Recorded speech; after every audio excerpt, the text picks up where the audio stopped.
재판관들이 다 자기 색깔을 내고 있다.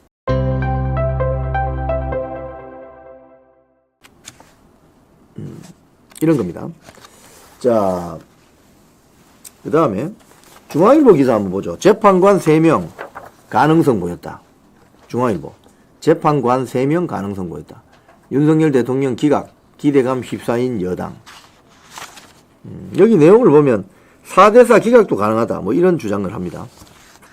4대4 주장도 가능하다. 자, 그 다음에 이제 전체적으로 이제 이,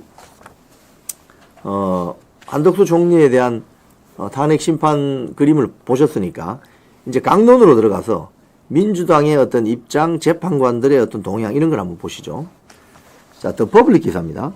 한덕수 기각한 헌재는 분열 중이다. 윤 대통령 심판에는 긍정적 영향이다. 이건 어떤 내용의 기사냐면요. 헌재에 재판관이 8명이 있는데 그동안 8인 전원일치 뭐 이런 식으로 마치 분열이 없는 듯한 전원일치 내용, 주문을 내고 별개 의견으로 뭐 반대 의견으로 이렇게 달아놓는 그런 식이었는데 이제는 재판관들이 다 자기 색깔을 내고 있다. 즉 윤석열 대통령 탄핵 심판 선고에도 전원일치가 나올 가능성이 없다. 거의 없다. 재판관들이 자기 의견을 낼 것이다. 이렇게 될 것이다. 그런 내용이고요. 그 다음에 더 퍼블릭 기사 한 번 더 보면 김복형 정계선 한덕수 헌법재판관 미임명 두고 정면 충돌. 이게 이제 무슨 소리냐면요. 정계선 재판관이 제일 왼쪽에 있죠. 보면은 제일 왼쪽에 있습니다. 정계선 재판관이 보면은 한덕수 총리를 파면시켜야 된다고 했죠. 파면. 제일 왼쪽에 빨간색 인용. 즉 유죄다 이 말이죠. 죄가 있다 이런 소리를 했습니다. 그런데 김복형 재판관은 같은 기각을 낸 중도 진보 성향의 정정미, 이미선, 문영배, 김영두보다도 더 세게 저기 보면 별개 의견 포함되어 있죠. 기각 밑에. 별개 의견 포함이 뭐냐 하면 5가지 탄핵 소추안 내용 모두 위법하거나 위헌적인 내용이 있다고 볼 수 없다. 이렇게 세게 박아버린 거예요. 즉 지금 저 8명의 재판관 중에서 제일 첨예하게 지금 쟁점마다 대입하는 사람이 누구였는지를 이제 알 수 있는 거죠. 즉 우리법연구회 회장 정계선 그리고 김복형 재판관임을 알 수 있죠. 근데 어제 그 뭐 여러 가지 보도가 나왔습니다만은 더 퍼블릭 기사 보면 이런 게 있습니다. 혼자 한덕수 인용 의견 낸 정계선. 법조계에서는 엉터리 판결. 제가 이걸 보면서요. 어떤 생각을 하냐면은 지금 우리 대한민국의 판사가 3,000명 정도 되는데 우리법연구회 국제인법권연구회 그 인원이 한 150명 정도입니다. 150명. 근데 이 자들은 헌법에 따라서 판단하는 게 아니고 자기들의 어떤 그 동아리 어떤 이념에 따라서 판단하는 게 아닌가 이런 생각이 듭니다. 이념에 따라서. 왜냐하면 만약에 저 정계선 재판관의 주장대로 헌법재판관을 국회에서 추천하는 즉시 임명해야 된다. 즉시 임명해야 된다. 이렇게 하면 어떻게 됩니까? 대한민국은 3권 분립 체제잖아요. 대한민국 자유민주주의 체제는 입법, 행정, 사법 3권 분립입니다. 그런데 입법부가 어떤 특정 헌법재판관을 임명을 했어요. 추천을 했어요. 그러면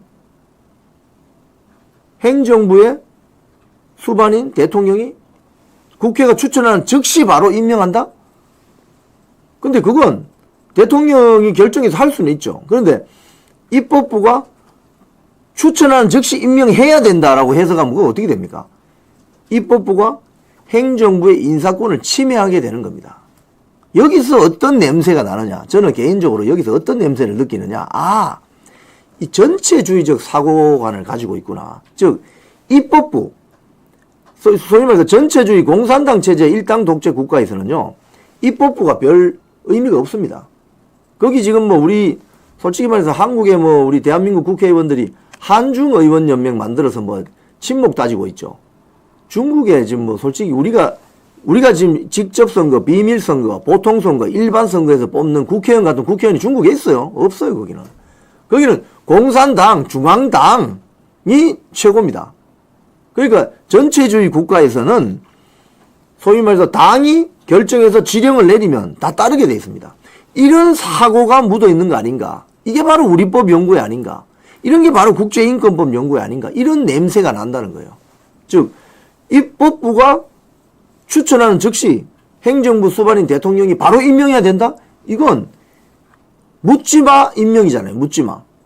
입법부가 이야기하면 무조건 임명해야 된다? 이 묻지마 임명이거든요. 그건 행정부 수반의 임명권, 인사권을 침해하는 것이다. 어느 정도 기간을 두고 검토하는 어떤 모양새라도 취해야 되는 거 아니겠습니까? 응? 한덕수 총리가 헌법재판관 3명 국회에서 추천했는데 바로 임명하지 않았다고 해서 파면시켜야 된다. 파면되어야 한다고 보면 그럼 행정부가 왜 필요해요? 대통령이 왜 필요해요? 국회가 대통령 역할을 하면 되는 거지. 그게 바로 공산당 일당 독재의 전체주의적인 사고가 세계관이 묻어있는 냄새가 난다. 정계선 재판관 말해서. 그래서 굉장히 위험하다. 그럼 더 위험한 사람 누군지 아세요? 마은혁입니다. 마은혁이. 마은혁은 인민노련입니다. 여러분. 저 마은혁이 지금 헌법재판소 안에 재판관으로 들어오는 순간 무슨 일이 벌어질지 알 수가 없어요. 자, 그런 점이 있고요. 자, 그런데 어제 그 한덕수 총리에 대한 그 주문서를 읽어보면 한 2가지 정도가 이거 앞으로 좀 단기적으로 장기적으로 좀 문제될 만한 부분이 있겠다. 먼저 장기적인 문제점을 먼저 언급을 하고 넘어가면 앞으로 대통령 권한대행, 뭐 총리이든 누구든지 간에 국무위원이 대통령 권한대행을 할 때는 국회의원 151표 이상만 되면 무조건 탄핵시킬 수 있다. 이게 이제 소위 말해서 선례로 남아버린 거예요. 그러면 지금 민주당이 야 5당 다 합치면 192표잖아요. 그럼 앞으로 대통령 권한대행은 국회가 마음만 먹으면 다 탄핵시킬 수 있게 돼버린 거예요. 요게 하나 있고. 요건 장기적인 문제입니다. 단기적인 문제는 이 조선일보 보던데 한덕수 내란 판단 안 한 헌재. 아까 제가 그 박스에서 말씀드렸죠. PPT로 말씀드렸죠. 내란 판단을 왜 안 했을까? 자, 여기 내용을 보면 헌법재판소가 어제 선고한 한덕수 총리 탄핵심판 선고 내용 중에 윤석열 대통령의 탄핵심판의 방향을 예측할 수 있는 부분은 탄핵 사유 중 뭐다? 비상계엄 선포 및 내란 행위 관련 부분이었는데 윤석열 대통령 탄핵 사유와 직접 연관된 부분이기 때문이었다. 근데 그 밑에 보시면 타이틀에 보시면 40쪽 중 한 1쪽만 계엄 관련 40페이지의 주문서 중에 40쪽 중 1쪽만 계엄 관련 내란 판단 없었다. 내란 판단을 하지 않고 내란에 대한 판단을 하게 되면 완전히 윤석열 대통령 탄핵심판 선고에 결정적인 힌트를 주게 되잖아요. 그 힌트를 안 준 거죠. 안 주고 재판관, 헌법재판관의 임명 절차와 관련된 그거와 관련된 것만 했다. 그래서 결국은 어떻게 되느냐. 윤석열 대통령 사건이 4월 선고설에 힘이 실리고 있다. 이 기사 내용에 보면 핵심이 그겁니다. 4월 선고설이라고 하면 그죠? 4월로 넘어가라 저겁니다. 저거. 예. 4월 선고설에 힘을 실어주고 있다. 오늘이 25일이죠. 25일이면은 이번 주 금요일 날 제가 달력을 한번 볼게요. 이번 주 금요일이 28일인데 오늘이나 내일까지 이번 주 금요일 날 윤석열 대통령 탄핵 선고 기일 지정하지 않으면 28일 오늘이 25일이잖아요. 그러니까 오늘이나 내일 이재명 선거법 선고 있는 날입니다. 서울중앙지법. 그러면 28일 선고기일 지정이 안 되면 바로 4월로 넘어가게 됩니다. 4월은 4월 4일, 4월 11일 넘어가게 되죠. 그렇기 때문에 4월로 넘어갈 수도 있다.